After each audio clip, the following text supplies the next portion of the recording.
Hello everyone, good evening. Welcome to Study Capital YouTube platform.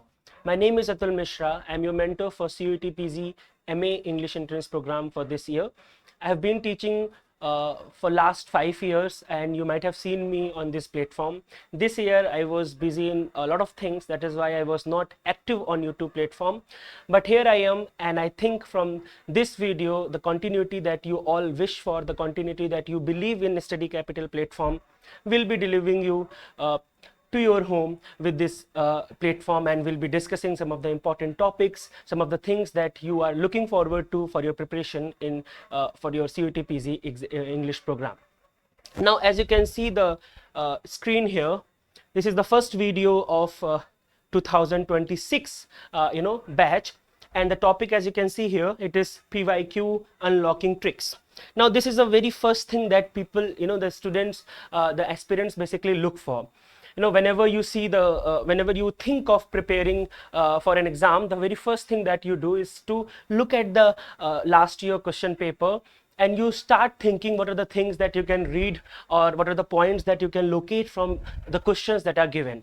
So what we'll be doing in this video, it may get long, because I will take one example, one question, and I'll tell you what are the other things that you can look, and the way you have to look into these PYQs. This is the way, basically the whole structure, the things that you can look, the other things that one question can lead to, that you can prepare for your exam, right? This is the first video and I am going to talk about it. So be last तक रहिएगा, देखिएगा, समझने की कोशिश कीजिएगा. I will be explaining a lot of things. Maybe we are going to discuss one question, but I will take you to 50 more questions that can be framed accordingly. I'll also tell you the other questions that they have asked in the last 5 years exam, because I'm teaching from 2021 onwards for CUET PG program, for GATE program, for NET examination as well. So I'm aware about the changes that they are making in the exam, and that is something that I will try my best to deliver it to you, right? So without any delay, I think we should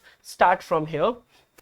As you can see, this is a question which was asked in 2024 CUET PG exam, the very first question, and it appears to be a very easy one as well. You see, there is a list 1 which is the name of the text, and then list 2 which is either genre or type. Right, the name of the text, again the canonical text, Paradise Lost by Milton, Porphyria's Lover by Browning, King Lear by Shakespeare, The Dunciad. All of these 4 texts are major texts, and if you are preparing for CUET, if you are watching this video, I believe you all are aware about these 4 important texts from British English literature. Now look at these genres. The first one is dramatic monologue, the other one is satire, then there is epic, and there is tragedy. Now when you try to find out कि किस unit से आपका ये question आया है, now अगर आप syllabus देखेंगे, so there is a unit called literary genre in your syllabus, जहाँ पे आपको ये सारे genres दिखते हैं. एपिक आपको डायरेक्ट इस क्वेश्चन में दिख रहा है, राइट? एक तरीके की ट्रेजेडी ड्रामा है, तो ड्रामा के 2 वेरिएंट्स आप निकालते हैं, वो आपको मिल रहा है. ड्रामेटिक मोनोलॉग एक पोइट्री का टाइप है, तो वो आपको दिख रहा है. दैट मीन्स अगर आप इन जॉनर्स के टाइप में जाएंगे, तो शायद you will read about these सब units, and there you will also find these major example. So ये एक उस तरीके से पर्टिकुलरली जॉनरा बेस्ड क्वेश्चन जो है आपके एग्जाम में आया हुआ है. Now, as you know, as I mentioned, this is a question from genres in English literature unit that you have in your syllabus. Now, you might have seen very similar questions in your exam, right? Like this question is from from the genre unit. You might have seen questions where you have to match text with a particular author who is also a part of a certain movement, or there will be text with a particular period in which they are part of, and there are other ways to frame the same question. For example, in this question, if you try to look at the historical context of all these works, one text is from the Restoration period, another is from the Renaissance period, one is a Puritan text, and one is from the Victorian England. That means the question actually covers 4 different periods. It starts from as you can see, out of these 4, it starts from Renaissance. particularly Shakespeare, King Lear. King Lear is one of the greatest tragedy written by Shakespeare, right? The four that you read, Hamlet, Othello, King Lear and Macbeth, written between 1600 and 1608. So this is the time frame which the one of the options covers. Then you also have what you say, Paradise Lost by Milton, which is a very important text during the Restoration period. It was written, the 10 books came first in 1667. There are also texts, if you see the question, what to say, Porphyria's Lover, which is typically a Victorian writer. You know, Browning is a Victorian writer and very famous for writing dramatic monologues, for writing poetic dramas. You might have read My Last Duchess, Fra Lippo Lippi, Last Ride Together, and there are many other poems that Browning has written. So it's a well named in Victorian poetry. So the question actually covers 4 different historical periods, as well as you might have seen that if you have actually analyzed the paper, if you have seen last 2 years paper, you'll find that these are the writers whose other works are also asked in your exam, or the literary devices that you find in the options, the works that are given. In such case, for example, the work by Milton called Paradise Lost is famous for using epic similes.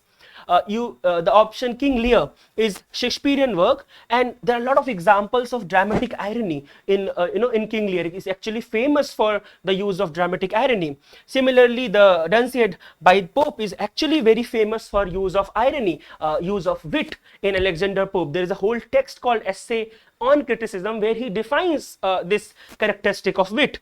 Right, and Browning particularly, you know him for dramatic monologue, and within dramatic monologue, he shows the psychological realism with his narrators who are not author themselves. So these are the literary devices that are common in these works that are given to you. Now, the very first term I'll take you to all those things. So there is a term called dramatic monologue. Now, if you are a literature student, you know that you read about dramatic monologue during the Victorian period, particularly starting from Robert Browning. Then there is Tennyson. Then in the modern period, there are many writers, including T.S. Eliot. These are the writers who have written poems which we term as dramatic monologues.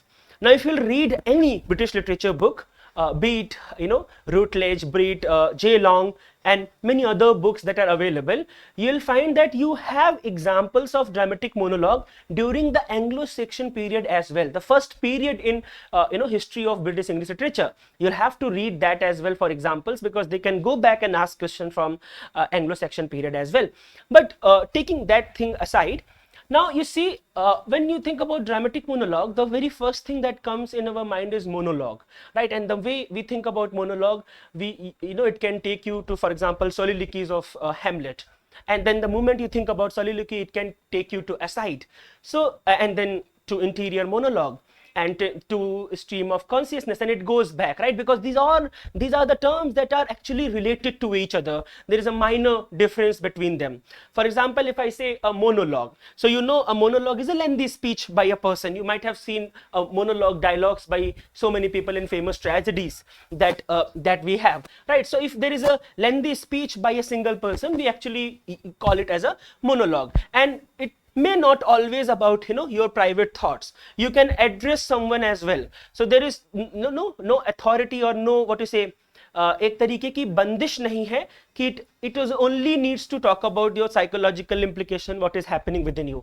Anything can be a monologue, right? If I start here and I start talking about Vipul sir for 2 minutes, that will also be a monologue, right? But when I say dramatic monologue, then it changes something, right? You enter into a poetic, a lyric, right? But before we enter into that, you might have read Hamlet, and within Hamlet there is a very famous soliloquy, to be or not to be, that is a question. It is also a monologue because a certain one character is speaking.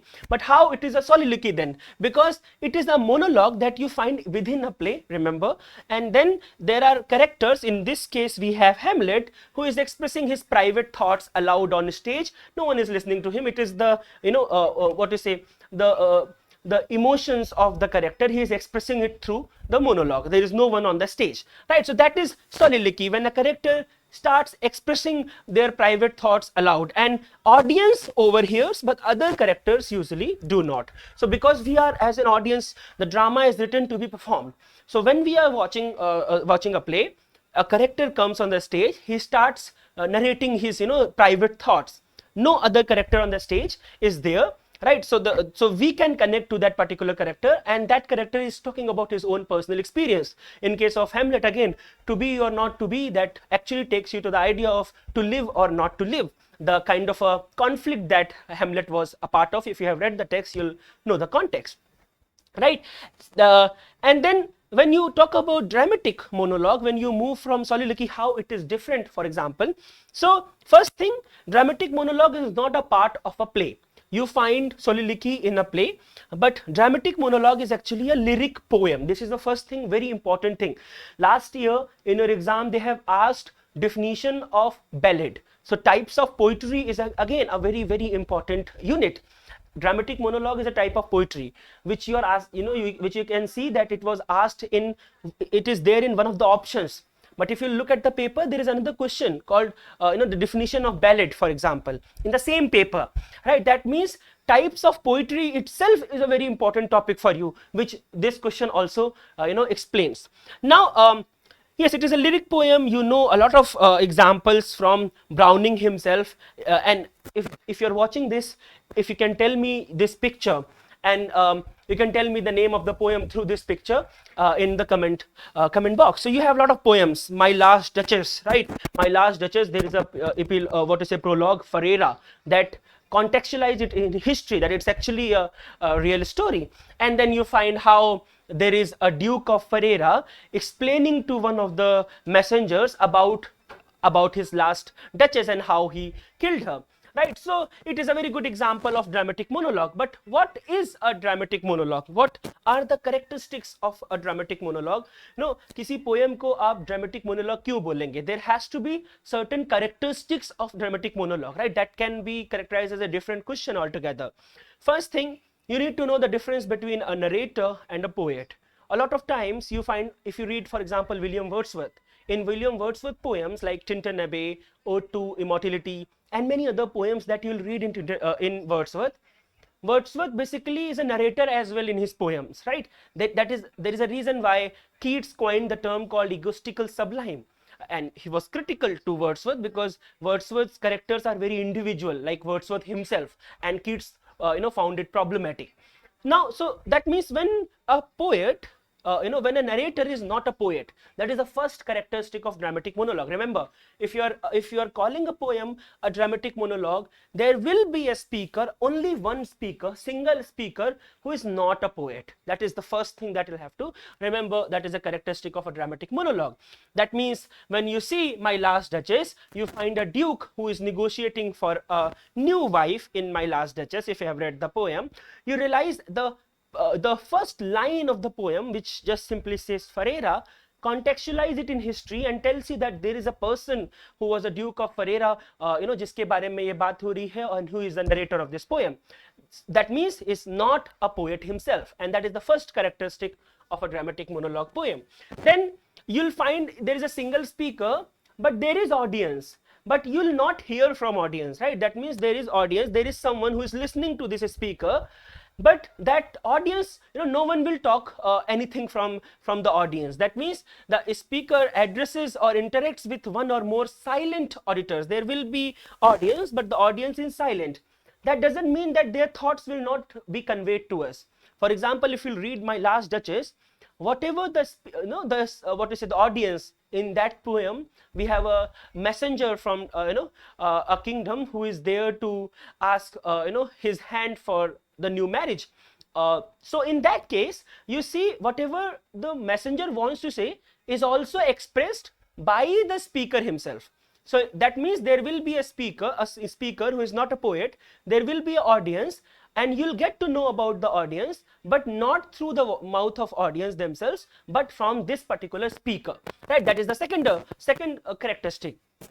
Then the third, and I think one of the most prominent characteristic of a dramatic monologue, is that the poem actually focuses upon revealing the speaker's temperament and character, and not the poet. So the way the speaker will be telling his story, you'll get to know about him, what kind of person he is, what are his intentions, what he has done, and the psychology of that particular character will will be revealed to you. And that is the most important characteristic in the dramatic monologue. Now you'll find there are exceptions as well, like there are the three characteristics, but there are people who have used two out of these three, right? And there are people who have used just one, and we still call them as dramatic monologue. So the standard dramatic monologue will follow these three characteristics, which you can find in My Last Duchess, Fra Lippo Lippi, and many other poems. But Browning, who is very famous for writing dramatic monologues, have also omits the silent auditor part, right? There will be a audience and they'll not say anything. But if you'll read the poem like Caliban upon Setebos, which is obviously an adaptation of a very famous play by Shakespeare, and if you are watching it, then tell me the character Caliban, where you find that character in Shakespeare. Then poems like Soliloquy of the Spanish Cloister, this is again by Browning, and there you will find the speaker is also interacting, and we still call them as dramatic monologues.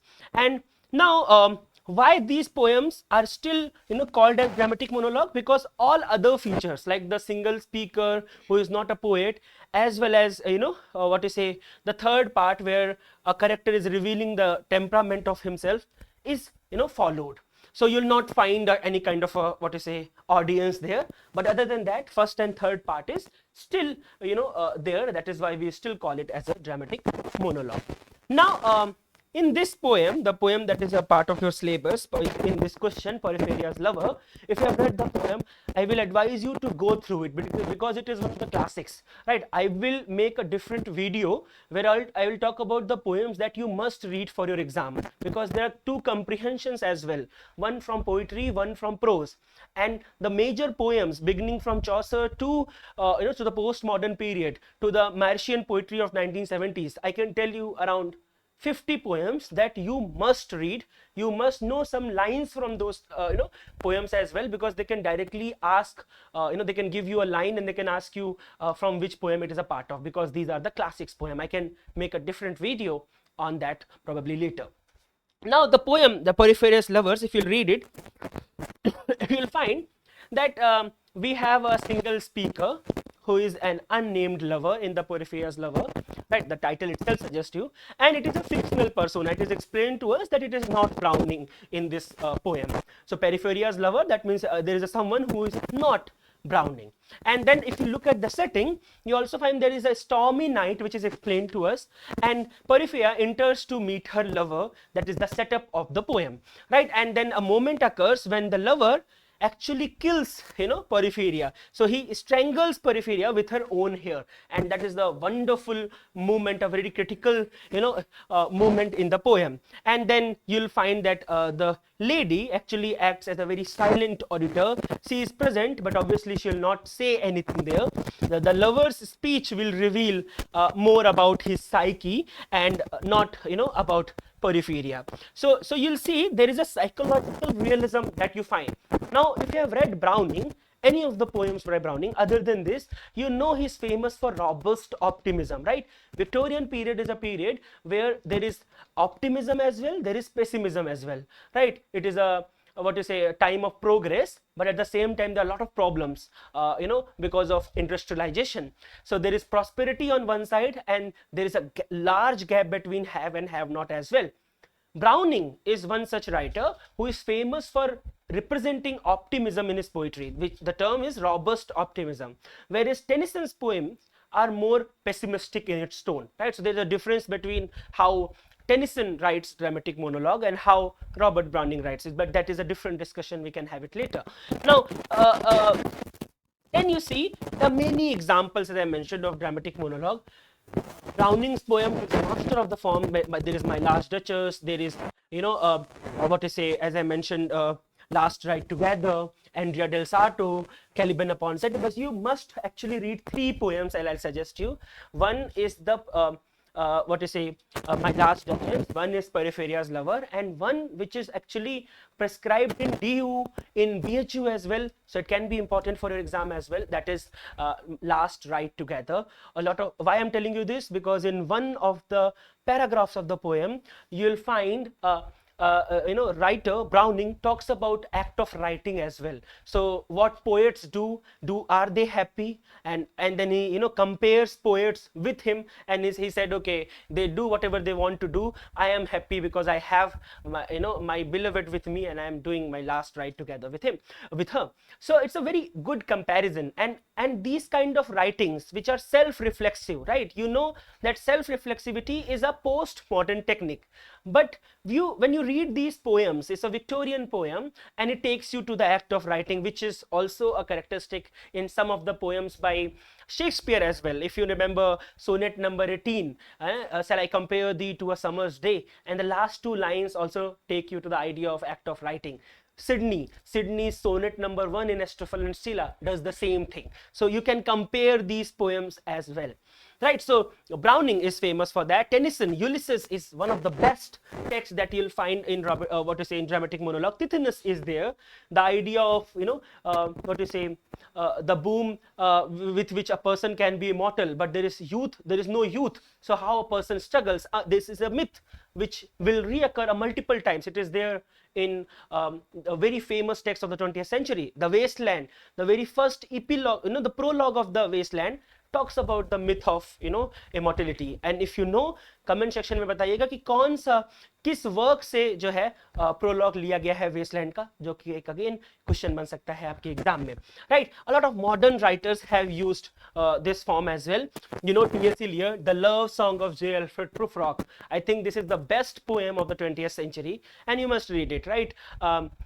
It takes the first line of the poem suggests you and I. So who is you? Who is I? Either the writer is talking to an audience, to a reader, or you is, there are two psyches of the narrator himself. One is very realistic, the other is very romantic. There are two ways to read this poem. One is to whether it is an address to an audience, to a reader, and it is telling you about the modern world, the fragmentation of and that fragmentation which leads to a kind of a conflict within a character, whether he should go and propose the lady or not, how he is postponing that, or the conflict between the psyche of that particular narrator, the romantic side as well as the realistic side. It is a very intriguing read as well, and you must read it. It is a very important poem as well. Ezra Pound is also a friend of T.S. Eliot, someone who will shift to America and will write certain poems. Hilda Doolittle, these are imagist writers, as you can see, and Robert Frost in America, The Death of the Hired Men. Robert Lowell's poem called For the Union Dead. Sylvia Plath, a writer who is known for confessional poetry in 1950s, a lot of poetry which talks about Holocaust and her own experiences. So if you just eliminate the first characteristic of a dramatic monologue, where the speaker is not the poet, then you will find the other two characteristics are maintained by Sylvia Plath as well. So they are minor, not major dramatic monologues, but in certain cases those poems were also called as dramatic monologues.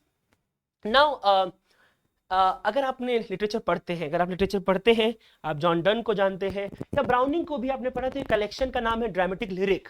So how dramatic monologues are different from dramatic lyrics? That is also one question that should come to your mind, right? So dramatic lyrics are also, as the title suggests, it's also a lyric poem.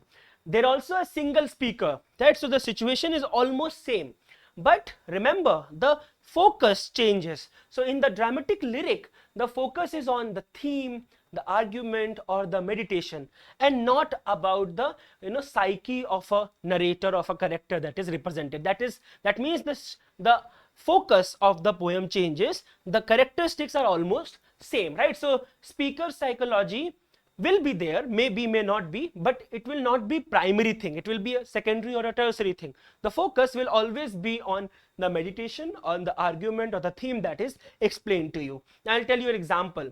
If you have read The Canonization by John Donne, Hold Your Tongue and Let Me Love, this is how it starts, very lyrical, very poetic in its argument, right? And you'll see a speaker argues about love, a speaker argues about sainthood. The character, the psyche of the character is not important. the arguments about love, the arguments about sainthood, the kind of sermon that John Donne wants to express it to you, the meditation that he's trying to express is to you, is the main focus, not the narrative, not the psyche of the narrator. Right? Similarly, if you have read Wordsworth, Tintern Abbey. Tintern Abbey could be actually an example of, it's actually a ballad, lyrical ballad, there's a part of it, but it's also a dramatic lyric. Why? Because it is actually a meditation on memory. It starts from, right, 5 summers and 5 long winters have passed, right? So why using long before winter? That is also a very interesting thing that you can explore. But the thing is, he's very subjective, and he talks about the whole meditation that he was there 5 years back. He's returning with his own sister Dorothy, and he meditates about his memory of this place and how the nature affected him. And it is not just in this poem. If you read Ode Intimation of Immortality, right, he also talks about how the nature affects him and how celestial beauty is gone when he's no more a child. So all these poems can be taken as an examples of dramatic lyric. So one thing that you should remember, when there is a dramatic monologue, it emphasizes on character revelation, but if it is a dramatic lyric, it focuses upon the argument, idea, or meditation that it builds. Now, I'll just give you one thing that you can explore it on your own. If you ask question from dramatic monologue, which is a type of poetry which is I'm trying to suggest you here, that means there are different types of poetry as well. So you'll have to know the definition of lyric, the examples of lyric, ode, examples of ode, epic, pastoral elegy, pastoral poems, idyll, and then within elegy, for example, monodic, threnody क्या है, उनमें differences क्या है. There are many types of poetry which they can directly ask in your exam. So that is one question कि एक question से आप कितने questions को build करते हैं, कितने type की poetry की definition, example, सब types पढ़ते हैं. साथ ही साथ एज आई मेंशन कि जब भी ड्रामेटिक मोनोलॉग आप देखेंगे, आपको सोलिलिकी याद आएगा, एसाइड याद आएगा, इंटीरियर मोनोलॉग याद आएगा. और जैसे इंटीरियर मोनोलॉग देखेंगे आप, स्ट्रीम ऑफ कॉन्सियसनेस टेक्निक जो Virginia Woolf, James Joyce, Faulkner जैसे राइटर्स ने बहुत अच्छे तरीके से यूज किया. Even we have certain post independence Indian writers as well that are very famous for using stream of consciousness technique in their novels. If you know any of the novels from the 1950s and 60s within India, writers who have used stream of consciousness in their writing, let me know in the comment section. Now, how soliloquy, as I mentioned about the about Hamlet, there will be a character who is speaking their thoughts aloud, and there is he's alone on stage. This is what we mean by soliloquy. Now there is a phrase which is very similar to soliloquy. So where there will be a short comment by a character which is directed to the audience. There will be other character as well, but it is not heard by other character. For example, imagine you are watching a play, right? So there are 6-7 characters standing. One character moves ahead and says something like this. So now as an audience, you know that it is only supposed to be heard by you and not by the characters who are standing behind him. This is aside. This is a technique that most of the writers use in their writing. So it looks like soliloquy, but soliloquy, you'll have a character and his psyche, whatever he's thinking is explained to you. There's a difference between soliloquy and aside. Similarly, stream of consciousness is a technique. Now अगर आपने modern poetry, modern writing पढ़ी होगी, या अगर आप इस video में यहाँ तक हैं, आई मीन आप देखना चाह रहे हैं कि स्ट्रीम ऑफ कॉन्शियसनेस टेक्निक क्या होती है, तो केवल आप गूगल पे portrait of an artist as a young man opening line search करिएगा. ठीक है, portrait of an artist as a young man. The opening line itself gives a very wonderful idea of stream of consciousness. A father is telling, narrating a story to his son, and the kind of narration that you find, right? जैसे हम अभी बोल रहे हैं कुछ, I can think of someone else, then again I can think of something else, and this is how a writer has written text as well, right? Whatever comes to their mind, they're just explaining it to you. And again, one thing that I can tell you that you can explore it on your own is also how Virginia Woolf used stream of consciousness, how it is different from James Joyce use, right? अगर आपने पढ़ा होगा text To the Lighthouse by Virginia Woolf, right? It is divided into 3 parts. The first part of the poem, the first part of the novel actually tells you the story of 6 hours, okay, which is the half of the text. I'm trying to explain it to you how stream of consciousness technique is used by these writers. So if you see Virginia Woolf's To the Lighthouse, the half of the poem is actually the first part, which actually tells you the story of 6 hours. Then the second part, which is titled as Time Passes, is actually a story of 10 years, but it is told to you within 10 pages. And then the last part of the story is again a story of a 30-minute or 1 hour, and it is again told to you in a very short manner. That means it is also the use of time in a stream of consciousness is also something that can be a part of your question in comprehension as well, because you also have a prose comprehension in your exam. So you can actually look into the way stream of consciousness technique is used by these writers, the modern writers who are talking about fragmentation, right? Then there's a phrase called persona. There's a book, M.H. Ibrahim's, which is a book that you must read if you're a literature student, and if you're preparing for masters. This is obviously one text that if I'm telling you, if you're hearing it for the first time, that means there is some serious problem with you and you'll have to take care of that, क्योंकि ये एक ऐसा text है literary terms का जो आपको 2 से 3 बार अपनी प्रिपरेशन के दौरान पढ़ना पड़ेगा, बहुत कुछ आपको बताता है. Now if you just search the persona, it comes 8 times in the text and it talks about character होता है, how a character is different from persona, how the kind of different types of characters, stock character क्या होता है, foil character क्या होता है. तो अगर मैं सिर्फ आपको पर्सोना यहाँ पे बता रहा हूँ, पर दैट मीन्स कि there are many types of characters. Stock character तो शायद बहुत ईजी है समझना, फॉइल करेक्टर क्या होता है, या एलिजाबेथन पीरियड के टाइम पे कुछ ऐसे करेक्टर्स थे जो घोस्ट करेक्टर्स बोलते हैं जिनको हम, एक क्वेश्चन आपके बहुत पहले जेएनयू एग्जाम में आया है कि ऐसे करेक्टर्स जो टेक्स्ट के अंदर मेंशन तो होते हैं but they will never come on stage. ऐसा अगर आपने पढ़ा हो रोमियो एंड जूलियट, अगर आपने पढ़ा हो शेक्सपियर के बहुत सारे प्लेज हैं जिसके अंदर बहुत सारे करेक्टर्स का नाम मेंशन होता है, and some of them will come on the stage, some of them will not be there on the stage as well. So उनको हम घोस्ट करेक्टर्स बोलते हैं. तो घोस्ट करेक्टर ऐसा नहीं है कि कोई भूत आ गया आपके प्ले में. There is a technical term for that which you'll actually get to know about when you'll read the term called persona from M.H. Ibrahim's. वहाँ पे see more करके ऑप्शन रहता है जो आपको अलग अलग जगह पे लेके जाता है, राइट. सो ये भी एक इंपॉर्टेंट चीज है. कैसे आप देख सकते हैं, आपको पता है कि कौन सी स्पीकर, द वॉइस और speaker in a poem who is distinct from the poet is persona. क्या पर्सोना आप जैसे शो कर रहे हो, right. So there is you and there is and then the kind of a persona that you show to your friends, to your to stranger, it's a different thing, right? So when a writer writes a work, he shows a different persona through their character. It's a very interesting term that can also be located in these kind of poems. And then there is interior monologue, any poem, any narrative which talks about the inner thought of a of a character and it directly represented, then it is interior monologue.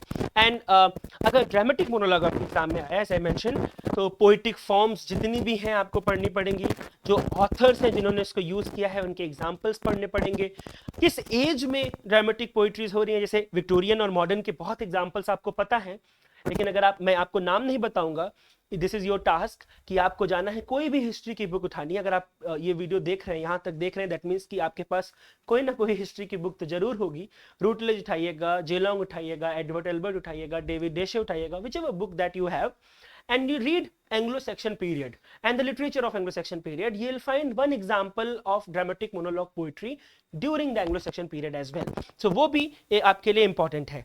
Plus जो अलग अलग dramatic lyric है या ये जो terms हैं, इनसे dramatic monologue कैसे अलग है, एंड देन कौन सी themes, critical appreciation of a poem itself. So that means the famous dramatic monologue poems, be it Ulysses, be it Tithonus, Fra Lippi, या last ride together, my last duchess, love song of J Alfred Prufrock, ये जो 5-6 poems हैं, इनको आपको बहुत अच्छे तरीके से पढ़ना पड़ेगा. ये किस तरीके से ड्रामेटिक मोनोलॉग हैं, कौन सी कैरेक्टरिस्टिक को फॉलो कर रहे हैं, कौन को नहीं कर रहे हैं, किस तरीके से किस बारे में बात कर रही हैं, फेमस लाइंस इन पोएम से आपके एग्जाम में डायरेक्ट पूछी जाती है. जैसे अगर मैं आपको माय लास्ट डचेस का एग्जाम्पल दूं, जस्ट अ सेकेंड, ये पोएम आपको यहाँ पे शायद दिख रही होगी, सॉरी,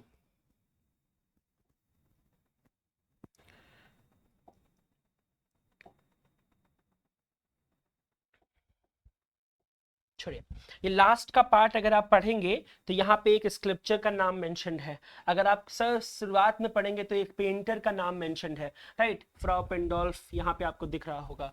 यहाँ पे जुपिटर का मेंशन होगा लास्ट में एकदम, राइट. यहाँ पे तो दैट मीन्स कि बहुत सारे मेंशन्ड हैं, बहुत अलग अलग फिगर्स मेंशन्ड है इस पोएम में, जिनके नाम डायरेक्टली आपसे पूछ सकता है। Women come and go talking of Michael Angelo in love song of J Alfred Prufrock. तो वो सारी चीजें आपके एग्जाम में डायरेक्टली पूछी जाती हैं, उनके कैरेक्टर्स के नाम, कौन कौन लोगों का मेंशन है। तो ये पोएम्स भी आपके एग्जाम के पॉइंट ऑफ व्यू से बहुत इंपॉर्टेंट है, वो आपको याद रखना है, ठीक है। Now second term that is mentioned in your in the question is satire.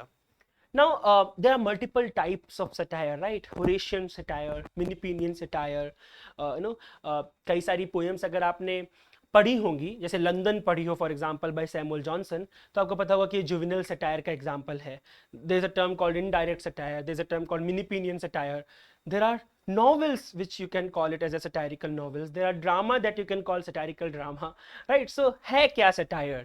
It's a very general term, it can be used in different, there can be satirical poem, there can be a satirical what to say, narrative. So what is a satire, and how satire for example is different from irony, how irony is different from sarcasm, how sarcasm is different from so called mimicry. जैसे अगर मैं आपसे पूछूं parody, burlesque, travesty, इसमें क्या difference है? ये बहुत आए हुए क्वेश्चंस हैं आपके एग्जाम में, राइट? अगर मैं आपसे पूछूं ट्रेवेस्टी और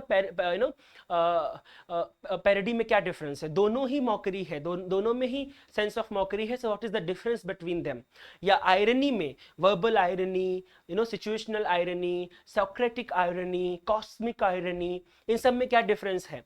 And then how irony itself is different from satire, how satire is different from sarcasm.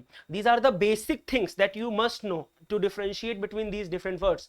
But because satire is also a part of a genre, and this question is from genre itself, that means in general when we think about satire, it is a kind of an art which that ridicules a subject to make it seem very absurd, to make it seem very contemptible, right? कि आप contempt कर सकते हो उसको, absurd तरीके से वो represent कर जाती है। If you remember this picture, let me know कि ये कौन सी नॉवेल का पिक्चर हो सकता है जहाँ पे एक इतना बड़ा कैरेक्टर है, बाकी सब इतने छोटे छोटे हैं। अगर आपने मूवी भी देखी होगी तो आपको ये एग्जाम्पल पता होगा, राइट? सो सटायर क्यों लिखे जाते हैं? देयर इज वन पर्सन की केवल लाफ्टर के लिए लिखे जाते होंगे, ऐसा नहीं है। कॉमेडी में इसीलिए सटायर अलग है क्योंकि इनका एक्चुअल पर्पस होता है to a person writes a satire to actually criticize, to correct the vices, to correct the follies or stupidity that exist in the world. अगर आपने पढ़ा है Jonathan Swift for example, Gulliver's travels का second part अगर आप पढ़िए, अगर आप गुलिवर्स ट्रेवल्स के बारे में जानते हैं,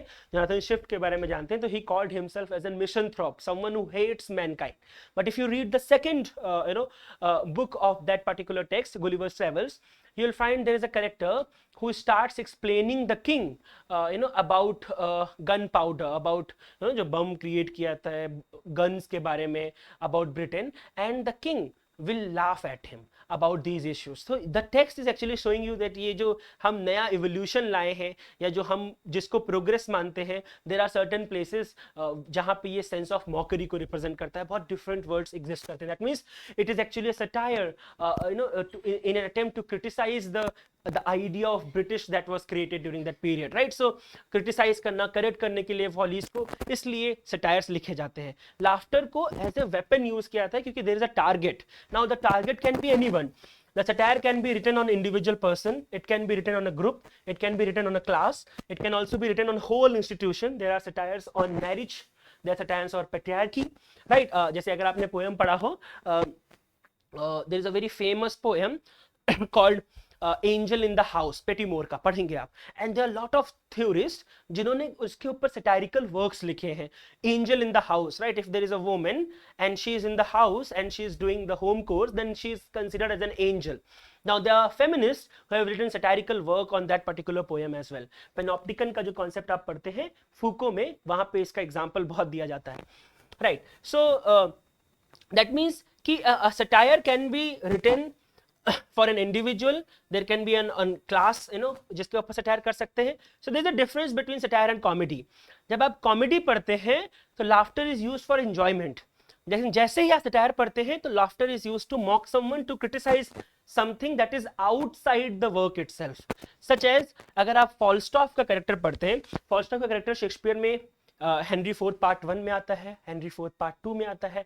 मेरी वाइफ्स ऑफ विंडसर एक डिफरेंट प्ले लिखा, शेक्सपियर ने जब एलिजाबेथ को ये फॉल्स्टॉफ का कैरेक्टर पसंद आया तो he has written a different work specially focusing upon Falstaff, very important character, war के ऊपर बहुत अच्छी अच्छी स्पीसेस है, हेनरी फोर्थ पार्ट 1 के अंदर फॉल्स्टॉफ की, is a comedy, is a part of a comedy, वो एक फन के लिए कैरेक्टर यूज होता है। लेकिन अगर आप मालवोलियो का कैरेक्टर देखें, अगर आपने 12th नाइट पढ़ा है, if music be the food of love play on, Malvolio is the only Puritan character created by Shakespeare. Shakespeare was Catholic and you know the differences between Catholic and Puritan, especially the time frame in which Shakespeare was writing.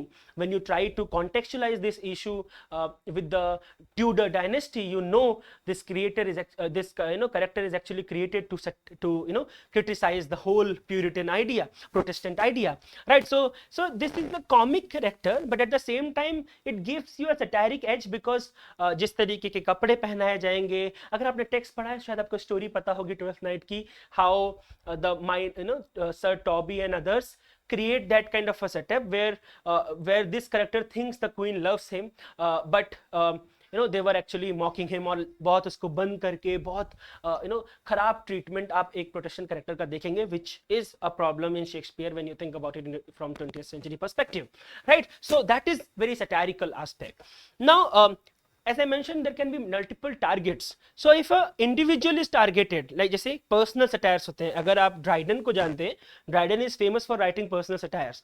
Dryden was the first poet laureate, and if you'll read the history about poet laureateship, the second one was Shadwell, and Dryden and Shadwell were actually rival to each other. बहुत works लिखे एक दूसरे के against. Individual satire, which Dryden is very famous, especially the text called Mac Flickno. कई सारी lines हैं इस poem की जो बहुत famous हैं, आपके एग्जाम में बहुत आती हैं।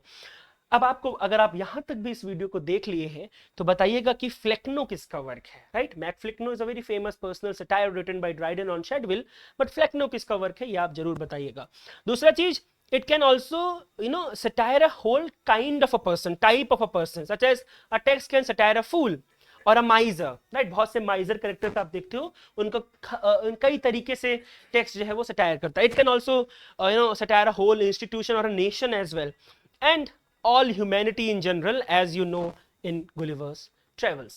Now when a satire is written, mostly it is used as a corrective tool against the voices, and जो satire लिखते हैं they claim that they mock faults, they are not mocking people. Remember, अगर आप epsilon and एसिटोफिल पढ़ेंगे, और मैं आपको suggest करूंगा कि अगर आप टेक्स्ट भी नहीं पढ़ रहे हैं तो एप्सिलम एंड एसिटोफिल का विकिपीडिया पेज पढ़िएगा, और उस विकिपीडिया पेज में it is a very good example of Horatian satire.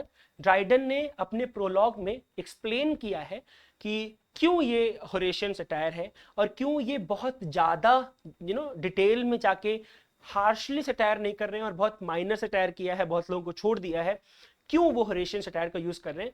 Prologue में बहुत अच्छे तरीके से एक्सप्लेन है, आपके एग्जाम में आता है, नेट में आता है, गेट में आता है, सीईटी पीजी में भी पूछा जा सकता है, तो वो पढ़ेंगे तो शायद आपको और अच्छे तरीके से समझ में आएगा कि क्या होता है, राइट? जैसे स्विफ्ट ने he lashes the vice but he spared the name, नाम नहीं बताया आपको कि किसके ऊपर सटायर कर रहे हैं, सटायर कर दिया बस, राइट? अगर आप ड्राइडन को पढ़ेंगे तो ड्राइडन के एब्सोल्यूट एसिटोफिल में जो एक कैरेक्टर है Zimri, so Zimri is actually representing someone who is the rival of Dryden, but Dryden ने नाम नहीं दिया, उस पर्सन को क्रिएट करके डिफरेंट एस्पेक्ट से उसके ऊपर सटायर लिखने की कोशिश की, तो बहुत लाइट सटायर है, इसीलिए हम उसको Horatian भी बोलते हैं। Now there are different kinds of satire. एक डायरेक्ट सटायर है जो फर्स्ट पर्सन में लिखे जाते हैं, जैसे पोप के मोरल एसेज है, बहुत फेमस है पोप सटायर लिखने के लिए, आपको पता ही होगा। Horatian सटायर है जो कि बहुत जेंटल होते हैं, बहुत हार्श नहीं होते हैं, राइट? देयर आर जुवेनियल सटायर बहुत हार्श होते हैं, बिल्कुल डायरेक्ट अटैक करते हैं, राइट? जैसे दो पोएम्स हैं जॉनसन की जो आपके एग्जाम में लगातार क्वेश्चन पूछा जाता है, लंदन और the vanity of human wishes. These are two very important poems which are example of Juvenalian satire. I suggest you कि जो ओड हैं, जैसे Horatian ode, Pindaric ode, indirect ode, इसकी एंट्री अगर आप एम एच इब्राहिम से पढ़ेंगे तो आपको बहुत अच्छा एक्सप्लेनेशन मिलेगा। और वैसे ही जो टाइप ऑफ सटायर्स भी हैं ये भी बहुत अच्छे तरीके से एम.एच. अब्राहम्स में एक्सप्लेन है, तो you can explore it later as well. There are indirect satire as well, जो आपको डायरेक्टली नहीं बताया जाएगा कि इट्स अ सटायर, बट क्या होगा, स्टोरी के थ्रू, प्ले के थ्रू या नरेटिव के थ्रू आपको एड्रेस किया जाएगा। डायरेक्ट नहीं होगा, आपको लगेगा पूरा पढ़ के कि ओके दिस इज सटायर। अगर आपने हक्सले को पढ़ा है, शायद आप ब्रेव न्यू वर्ल्ड के बारे में जानते होंगे, शायद ऑफ आइलैंड के बारे में जानते होंगे, but this text point counter point which is considered as an utopian counterpart of a dystopian novel called brave new world, very very important writer as well as a text. और ये एक बहुत अच्छा example है indirect satire का, right, क्योंकि आपको directly चीजें एक्सप्लेन, सॉरी मिनीपिनियन सटायर का डायरेक्टली आपको एक्सप्लेन नहीं करेंगे, बट कई चीजों को मिक्स कर देंगे। वहां पे पोएटिक भी होगा, वहां पे प्रोज लाइक राइटिंग भी होगी, बहुत लूज नरेटिव होगा, काफी डिबेट्स होंगे, काफी डिस्कशंस होंगे, इनडायरेक्टली आपको एक्सप्लेन कर दिया जाएगा। So that is indirect and Menippean satire for you, right. अब एक और इंपॉर्टेंट चीज है जो आपको एक्चुअली समझनी है, जो मैं ये समझाने की भी कोशिश कर रहा था थ्रू आउट, कि there are forms of satire across literature.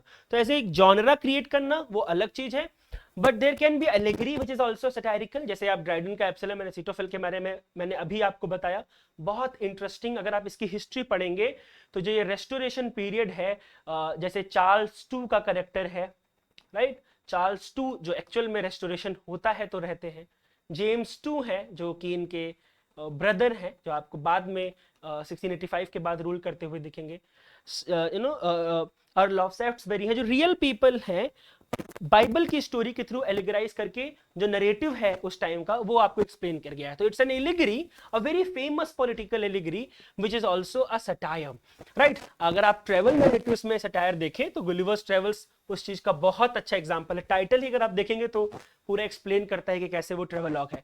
Pamphlet, अगर आप 18th सेंचुरी का लिटरेचर देखेंगे, it is famous for pamphlets. Swift ने लिखा अ मॉडेस्ट प्रपोजल, अगर आप इसका पूरा टाइटल देखेंगे तो बताता है कि कैसे आयरिश पुअर को, जो आयरिश पुअर लोग हैं, उनको क्या करना चाहिए, they should sell their children, why, so that they can save themselves. So it is a text which is written against the, it is a satire against the what to say, British practices or British policies towards Ireland. पर वो directly नहीं बोल के क्या बोला कि Ireland के जो गरीब इंसान है उसको क्या करना चाहिए, they should sell their children. So it is a very satirical, very dark satiric, it has a very dark satirical tone, right? But it is a pamphlet, it is an essay which was written by Jonathan Swift. Then there are mock epics as well. अगर आप Rape of the Lock पढ़ते होंगे तो आपको पता है कि epic tradition की मॉकरी हो रही है। एपिक में आप वॉर के बारे में पढ़ते हैं, करेज के बारे में पढ़ते हैं, हीरो के बारे में पढ़ते हैं। यहाँ पे क्या हो रहा है, स्टोरी तो छोड़ ही दीजिए, लास्ट में जो वॉर का सीन दिखाया है, तो जो बाल में लगाती हैं लड़कियां उससे वॉर हो रहा है, राइट। तो मॉकरी है, मॉक एपिक किसी को बोलते हैं, and that is also very satirical. पूरे ट्रेडिशन, पूरे अगर आप लेटर पढ़ेंगे, when Pope has written this text, basically first 2 cantos were not written with permission, but the last 3 cantos collectively when they were published in 1714, he took permission of Elizabeth Fermor, and there he mentioned that it is a satire upon the gentle woman beautification of the what to say that particular period. तो बहुत अच्छा M है, बहुत अच्छे तरीके से mention किया है पूरे लेटर में जो उन्होंने लिखा कि क्या एम है, क्यों, किसके ऊपर सटायर है। ये एक्चुअली एलिजाबेथ फर्मर के ऊपर है ही नहीं, she is equal to Belinda just in beauty, other all those things are not actually about Elizabeth Fermor, जो रियल कैरेक्टर है जिसके ऊपर वो टेक्स्ट लिखा गया है। अगर आप वो लेटर पढ़ेंगे जो कि विकिपीडिया पे भी अवेलेबल है, तो शायद वो चीज आपको बहुत अच्छे तरीके से एक्सप्लेन होगी, राइट। ऐसे कई सारे ड्रामा है, द एल्केमिस्ट है, अगर आपने आर्म्स एंड द मेन पढ़ा है जी.बी. शॉ का, बहुत इंटरेस्टिंग, पूरा वॉर के ऊपर ही सटायर है, राइट। अगर पोएम्स पढ़ी है, डॉन जर्न, इलियट का वेस्टलैंड पढ़ा है, तो सबसे सटायरिकल टेक्स्ट आपको मिलेगा। कई सारी नॉवेल्स है, कैश 22 जो कि बहुत फेमस है नॉन लिनियरिटी की, वनेगेट का कैट्स क्रेडल है, जो बहुत फेमस वर्क्स है, सटायरिकल वर्क्स है, जो आपको हिस्ट्री में मिलेंगे, राइट। और ये एक एक्चुअली एज भी है, अगर आप 18th सेंचुरी देखेंगे, which is known as age of reason and prose, Matthew Arnold called it, there is a text as well. Thomas Paine, इनको नाम आप जानते होंगे, इन्होंने लिखा था rights of men, which was published before vindication of rights of women. इन्होंने एक टेक्स्ट लिखा है द एज ऑफ रीजन, जहां पे इस चीज के बारे में, सटायर के बारे में बहुत आर्ग्यूमेंट मिलते हैं, but very politically driven text, so I will not advise you to read it obviously. पर अगर आप 1660 से 1785 के बीच के राइटर्स को पढ़ते हैं तो आपको बहुत से राइटर्स मिलेंगे जो डिफरेंट वेज से सटायर का यूज कर रहे हैं, राइट। हमने ड्राइडन की बात अभी की। अगर आप एफ्रा बेन को पढ़ते हैं तो स्लेवरी के बारे में आर्ग्यूमेंट आपको मिलेंगे। अगर आप एडिसन का स्पेक्टेटर क्लब का केवल नंबर 10 पढ़ेंगे तो आपको उसमें सटायर दिखेगा। पोप के बहुत सी राइटिंग्स हैं, obviously he is very famous as an satirist, right. Lady Mary Wortley Montagu, the one whom Pope proposed as well, Jonathan Swift, right, Henry Fielding, Shamela, Joseph Andrews, Samuel Johnson, Goldsmith, The Village, Robert Burns, William black, ये ऐसे writers हैं जिन्होंने बहुत सारे satire लिखे। तो actually satire के point of view से 18th century is a golden age in that context. France में भी वोल्टेयर लिख रहे हैं, अमेरिका में देखेंगे तो इरविंग है, शर्लॉक होम्स है, मार्क ट्वेन है, जो realist writer, very famous for realism, right. अगर आप मार्क ट्वेन को पढ़े हैं, कोई भी राइटिंग पढ़े हैं, हकलबेरी फिन पढ़े हैं या कोई भी दूसरा बुक पढ़े हैं, ट्रेवलॉग्स पढ़े हैं मार्क ट्वेन के, तो आपको रियलाइज होगा कि कितने अच्छे तरीके से सटायर का यूज इन्होंने राइटिंग में किया है। Auden is also there. Auden की I suggest you one poem in memory of, आपको पता होगा डब्ल्यू बी ईट्स की पोएम तो बहुत फेमस है, in memory of W B Yeats, जो इन्होंने डब्ल्यू बी ईट्स की डेथ पे लिखा। बट एक और पोएम है in memory of Sigmund Freud, ये नाम आप जानते होंगे अगर आप साइको एनालिसिस के बारे में जानते हैं। और उनकी डेथ पे भी उसी साल के अराउंड इन्होंने ये पोएम लिखी थी, which is also very very satirical in its approach, right. So आप उसको भी पढ़ सकते हैं ना। तीसरा टर्म जो इस शायद काफी लंबा हो रहा होगा video, but I am trying to suggest कि क्या क्या चीजें आपको पढ़नी है। तो जो तीसरा टर्म आप देखते हैं इसमें, वो एपिक है, राइट। अब आप एपिक के बारे में शायद बहुत कुछ जानते होंगे, इसीलिए मैं आपको डिफिनीशन बताने नहीं जाऊंगा, पर आपको पता है कि there are traditional epics and there are secondary epics as well. यानी ट्रेडिशनल एपिक जो कि ओरल हीरोइक पोएम्स है, होमर का जैसे इलियड हो गया, ओडिसी हो गया, बियोवॉल्फ जो पढ़ते हैं, फर्स्ट एपिक जो हमको मिलता है, राइट। तो बहुत से एग्जांपल्स हैं। तो आपको एक हीरोइक कैरेक्टर दिखता है, उसका जो एक्शन है वो डिटरमाइन करता है पूरे नेशन में क्या होगा, पूरी ह्यूमैनिटी के साथ क्या होगा। जैसे ओडिसी का वॉर हो गया, राइट। तो एक ऐसी पोएम होगी, काफी बड़ी पोएम होगी, एपिक ट्रेडिशन के बारे में बात करेगी, काफी सीरियस सब्जेक्ट होगा, राइट। और जब सेकेंडरी एपिक्स हम बोलते हैं तो ऐसे पोएट जिन्होंने इन ट्रेडिशनल फॉर्म्स को क्या किया, इमिटेट किया। जैसे वर्जिल का एनेड बेस्ड है होमर के टेक्स्ट के ऊपर, मिल्टन का पैराडाइज लॉस्ट है जो इन्होंने वर्जिल के ट्रेडिशन में लिखने की कोशिश की, ब्लैक की कुछ पोएम्स है, कीट्स का हाइपीरियन जो कि ओडिसी के ट्रेडिशन के ऊपर बेस्ड करने की राइटिंग है, राइट। ये आप शायद इस फिगर से ऑडिन की एक पोएम है शील्ड के ऊपर, वो शायद आप पहचान पाए, या आप कमेंट सेक्शन में बताइएगा कि ये किस टेक्स्ट को रेफर कर रहा है। ये तो बहुत फेमस यूलिसिस की जर्नी का पिक्चर है।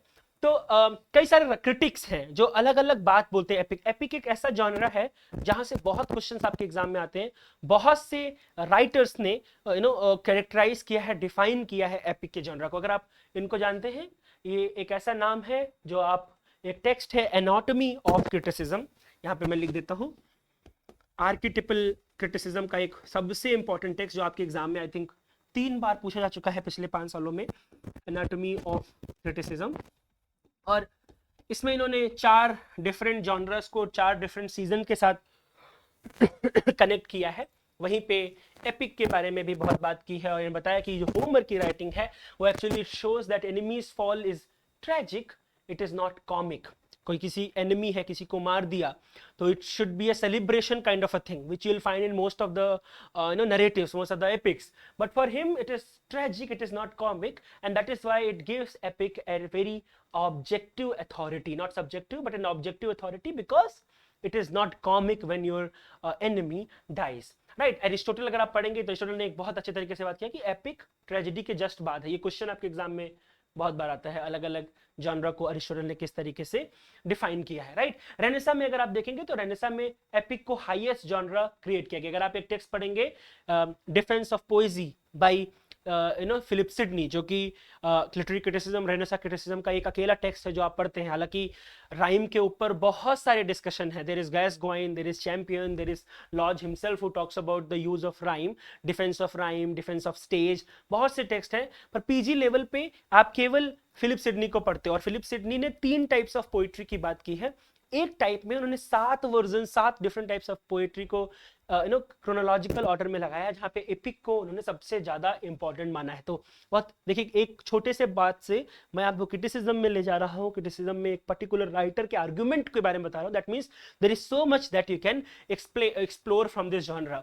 नाउ अभी आप क्या देखते हैं, बहुत ज्यादा नॉलेज की जरूरत है एपिक को पढ़ने के लिए, नए इन्वेंशंस होते हैं, नई स्टाइल होती है, तो कई सारी फीचर्स भी जो है वो डेवलप हो गई। जैसे किसी एक हीरो के बारे में बात होगी जो कि बहुत इंपॉर्टेंट रखता है, इंपॉर्टेंस रखता है, एशलिस का जैसे वो फिगर है, राइट, एडम एंड ईव हो गए, क्राइस्ट हो गए, कोई एक ऐसा हीरो होगा जिसका बहुत इंपॉर्टेंस है। और एक वास्ट सेटिंग होगी, कि नॉर्मल सेटिंग नहीं होगी कि किसी यूपी का कोई गांव के ऊपर बेस्ड कोई स्टोरी है, या दिल्ली की स्टोरी है, या बॉम्बे की स्टोरी है, ऐसा नहीं होगा। एक बहुत वास्ट सेटिंग होगा, पूरा अर्थ दिखा देंगे, पूरा हेवन दिखा देंगे, जैसे आप पैराडाइज लॉस्ट में पढ़ते हैं, हेल दिखा देंगे, पैराडाइज लॉस्ट कैसे पूरा यूनिवर्स के बारे में बताता है, क्रिएशन का कैसे वर्ड हुआ, वैसे टाइप की सेटिंग होगी। बहुत सुपर ह्यूमन डीड्स के बारे में बताया जाएगा, जैसे एशलिस की बैटल्स के बारे में, ओडिसिस की जो वॉर खत्म हुआ, जो 10 साल तक ट्रोजन वॉर की स्टोरी है, या उसके बाद जो वापस अपने प्लेसेस में लौट रहा है उसकी स्टोरी है, या सैटर्न कैसे अपना जर्नी को करेगा, कैसे फॉल होगा, उसकी स्टोरी होगी। बहुत सुपर ह्यूमन एलिमेंट्स का यूज होगा एपिक के अंदर। साथ ही साथ सुपर नेचुरल इन्वायरमेंट भी होगा, गॉड्स होंगे, एंजल्स होंगे, जिसको मशीनरी बोलते हैं। ये मशीनरी टर्म कहां पे यूज हुआ है, रेप ऑफ द लॉक अगर आप पढ़ेंगे, रेप ऑफ द लॉक के पे जो लेटर है जो मैं बात कर रहा हूं, वहां पे मशीनरी को बहुत अच्छे तरीके से अलेक्जेंडर पोप ने एक्सप्लेन किया। ये आपके क्वेश्चन आपके एग्जाम में आ सकता है, नेट में भी आ सकता है, ये सिर्फ पीजी के लेवल का क्वेश्चन नहीं है, बहुत इंपॉर्टेंट क्वेश्चन है एक्चुअली, जो आपके एग्जाम में पूछ सकता है। और बहुत, क्योंकि बहुत ग्रांड चीजों के बारे में बात हो रही है, तो बहुत सेरेमोनियल भी होता है, एपिक सेमिलीज का भी यूज उस टेक्स्ट में होता है। तो कई सारे एपिक कन्वेंशंस हैं, जैसे ये म्यूज आप देख रहे होंगे। नाउ एक बार मैंने बीएचयू में क्वेश्चन देखा है कि there are different type of muses that represent something, right. जैसे सिल्फ होते हैं, अगर आपने rhyme rape of the lock पढ़ा है, तो there are nymphs, there are sylph, there are Ariel, जो अलग अलग तरीके के वर्जन्स है, राइट। सो एयर वाली एंजल्स हो गई, वाटर वाली एंजल्स हो गई, या अर्थ एंजल्स हो गई, जिनके गलत गलत कुछ निगेटिव साइड्स भी हैं। रेप ऑफ द लॉक में अलग अलग तरीके से उनको रिप्रेजेंट किया गया कि कौन किस चीज को रिप्रेजेंट करता है। वैसे ही म्यूजेस जो है, 9 म्यूजेस हैं ग्रीक हिस्ट्री में, और उनके क्या फंक्शंस है वो भी एक बार एग्जाम में पूछा गया है। जैसे अगर आप पैराडाइज लॉस्ट को दिमाग में रखें, तो म्यूजेस का इन्वोकेशन होता है, राइट। लेकिन पैराडाइज लॉस्ट में एक डिफरेंट काइंड ऑफ म्यूजेस का एक्सप्लेनेशन होता है। एक what is a Christian muse आपको दिखेगी, ना कि ग्रीक वाला एस्पेक्ट दिखेगा। तो एक डिफरेंट टाइप ऑफ म्यूज आपको पैराडाइज लॉस्ट में दिखती है। अगर फर्स्ट 26 लाइंस आपने पढ़ी हैं पैराडाइज लॉस्ट की, of man's first disobedience, food of that forbidden tree, that जो जिसने पूरा वर्ल्ड में करप्शन क्रिएट कर दिया, पूरी story 26 lines, first 26 lines of paradise lost talks about how the muse of this text is different from other muses of previous epics. एक और बहुत अच्छा टर्म है, in media res, जिसका मतलब होता है in the middle of something. Horace was the one who coined this term. And आप बहुत से epics देखेंगे जो 20 से शुरू होते हैं। जैसे अगर आप देखो, Paradise Lost शुरू होता है of men's first disobedience. So disobedience has already happened, fall हो चुका है, और उसके बाद आपको स्टोरी पीछे ले जाएंगे कि फॉल कैसे हुआ, यानी कि 20 से शुरू होता है, in the middle of events.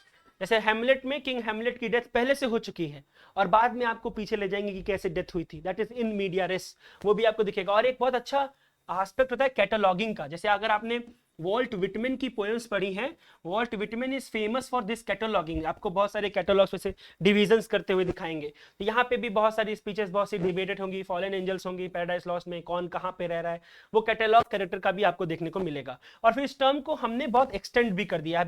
अभी केवल एपिक्स के लिए हम एपिक टर्म यूज नहीं करते हैं। दांते का, जैसे स्पेंसर का फेरी क्वीन है, जिसको हम नेशनल एपिक बोलते हैं, नेशनल एपिक, राइट। अगर आप मूवी कुछ नॉवेल्स देखें, जैसे Moby Dick, call me smile, जो पहली ओपनिंग लाइन है इस टेक्स्ट की, राइट। टोल्स्टॉय का वॉर एंड पीस है, या जोएस की जो टेक्स्ट है नॉवेल है यूलिसेस, इनको भी एपिक नॉवेल्स बोल देते हैं, क्योंकि अब स्कोप बड़ा करते हुए देखते हैं, उन चीजों को देखते हैं। अगर आप जॉर्ज लूका को पढ़ेंगे, Lukacs is the one who wrote theory of novel, and there is suggested that the novel is the modern bourgeois epic. This is a very important definition that you must know it, directly किसी भी exam में आपके पूछा जा सकता है, right. Then yes, now if you see there are many terms that are that you can think of when you think of epic. There is mock epic, there is epic simile which is also known as Homeric simile, क्या होता है, कैसे type of simile में जाएंगे, Muses का invocation होता है तो कौन कौन सी म्यूजेस हो सकती हैं, स्टॉक एपिथेट्स क्या होते हैं, कैटलॉग क्या होता है, कौन से मेजर एपिक्स हैं, कौन उनके ऑथर्स हैं, इंडियन एपिक्स कौन से हैं, उनके एडेप्टेशन कौन से हैं, कौन से बहुत, जैसे पैराडाइज लॉस्ट है, अगर मैं आपसे पूछूं कि there is a very famous writer in the restoration period who has written a retelling of paradise lost, बहुत कम लोगों को ये पता होता है, you should know it's a Dryden, Dryden ने एक टेक्स्ट लिखा है जिस जो पैराडाइज लॉस्ट का रीटेलिंग है। अगर आप यहाँ तक भी इस वीडियो को देख रहे हैं, सर्च करिएगा और कमेंट सेक्शन में बताइएगा कि वो कौन सा राइटर है, वो कौन सा टेक्स्ट है जो ड्राइडन ने लिखा जिसको पैराडाइज लॉस्ट की रीटेलिंग के नाम से जाना जाता है। Now I'll take you to different word. Now tragedy is again a very common phrase. There are multiple types of tragedy that you find. Aristotle में आपने ट्रेजेडी की डिफिनीशन देखी होगी, ड्राइडन के एसे ऑफ ड्रामेटिक पोइजी में आपने Dryden tragedy की definition देखी होगी। बहुत सारे लोगों ने बात की है, ट्रेजेडी को डिफाइन किया है, ट्रेजेडी की कैरेक्टरिस्टिक्स के बारे में बात की है। तो आपको पता है कि ब्रॉडली अगर कोई एक ऐसा सीरियस वर्क है जो कि एंडिंग जिसकी डिजास्टर पे खत्म हो रही है, प्रोटैगनिस्ट की डेथ हो गई वो, या कुछ ऐसा रेजोल्यूशन भी हो गया, बहुत डेंजरस तरीके से खत्म होते हैं, उनको हम ट्रेजेडी बोलते हैं। अरिस्टोटल में बहुत अच्छे तरीके से डिफाइन किया है ट्रेजेडी को।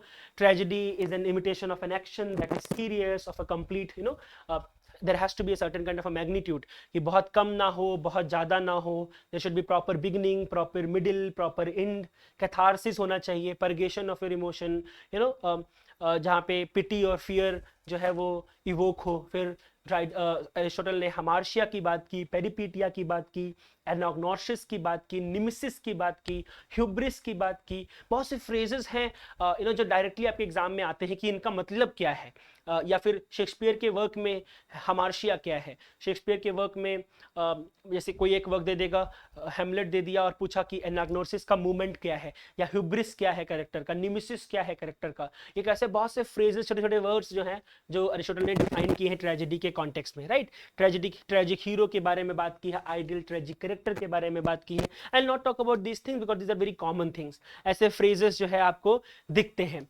नाउ अगर ट्रेजेडी देखो तो हर जॉनरा में एक अलग तरीके की ट्रेजेडी मिलेगी। जैसे Elizabethan tragedy is a very different form altogether from Jacobean tragedy.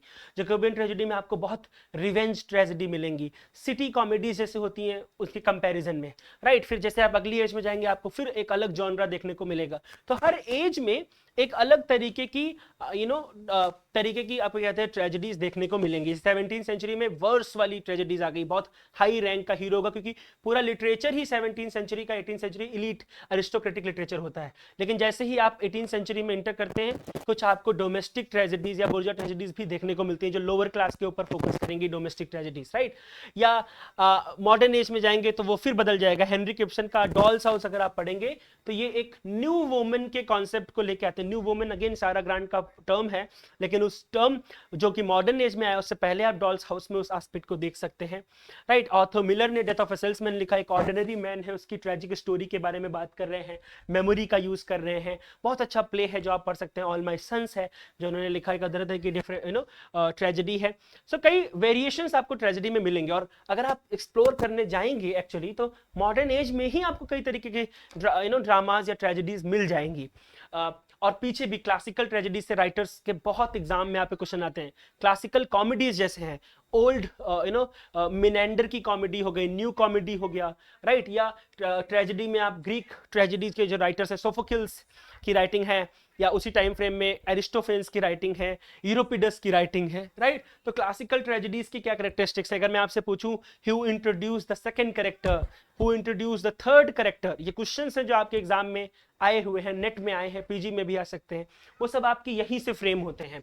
या सेनिकन ट्रेजेडी है जो रिवेंज ट्रेजेडी में कन्वर्ट होंगी during the Jacobean period. Even you have examples in Elizabethan period as well. The Spanish Kyd I can think of, Hamlet I can think of, but texts like Duchess of Malfi, The White Devil were the prominent texts in the revenge tragedies. Medieval tragedies भी हैं, अगर आप देखो तो during the time in which Chaucer was writing, he was there are some people who are also writing those things, right? Elizabethan tragedy हो गया, Jacobean tragedy हो गया, tragedy of blood which is also a very very interesting genre in the modern period, heroic tragedy हो गया।